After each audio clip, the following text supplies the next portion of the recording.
everyone. Today I'm going to show you how to start ginger plants from organic gingers that are found from the supermarket.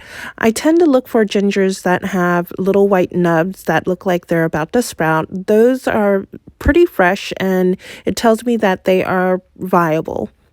So I bought 2 packs from the supermarket and I am going to take them apart and soak them overnight before I start planting them.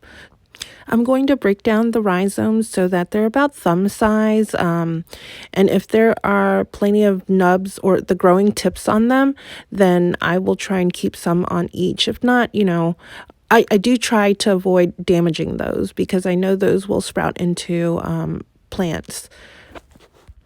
I'm just going to rip them. You can cut them, but it doesn't really matter.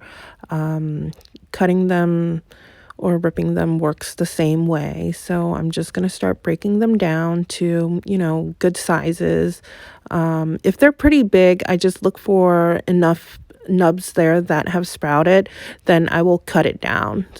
Going to fast forward this so I can break it down faster and move on to the next section. So I'm going to show you in this next clip that the little nubs that I'm talking about at the grocery store when you're looking for the gingers. As you can see, the little white dots, they are the nubs that will sprout into a plant. And those are really, really good signs on gingers that you're trying to grow. So I finished breaking down all the ginger to about thumb size, and now I'm just going to add tap water to cover them.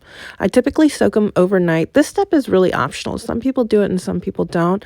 I like soaking it because it kind of jump starts the ginger in my mind, kind of like when you soak beans overnight and then plant them.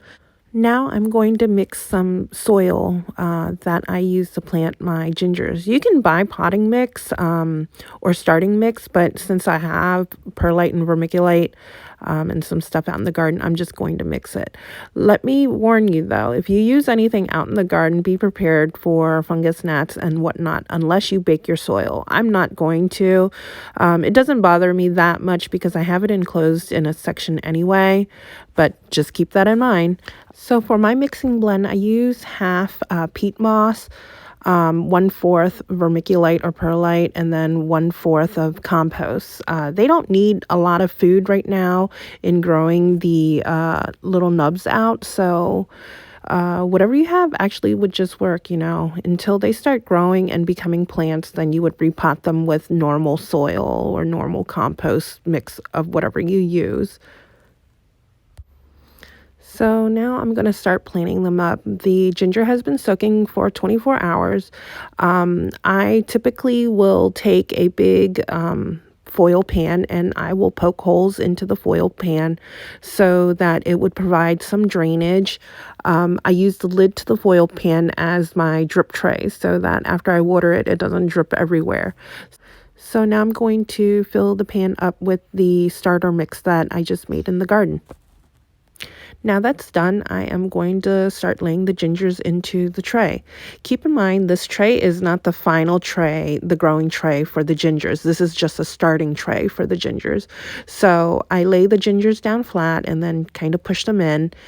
They can be tight, so don't worry about that. Just fit as many as you can in there so that it can grow some roots and the nubs will start sprouting so that little plants will start coming up.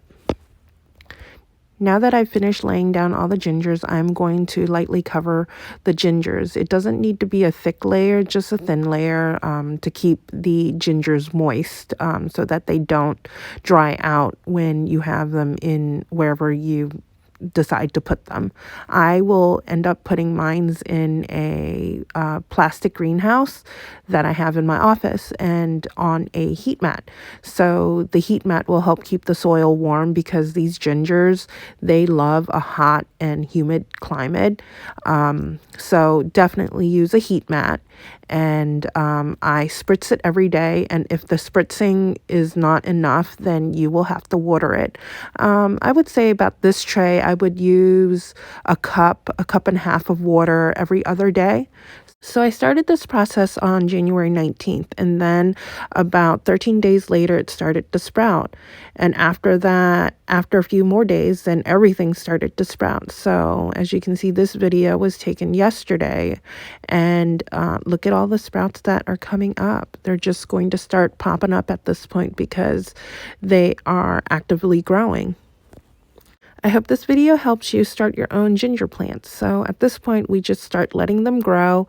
And when they become, I would say about 6 inches tall, I would take them up out from this starting tray and then pot them up individually. Good luck.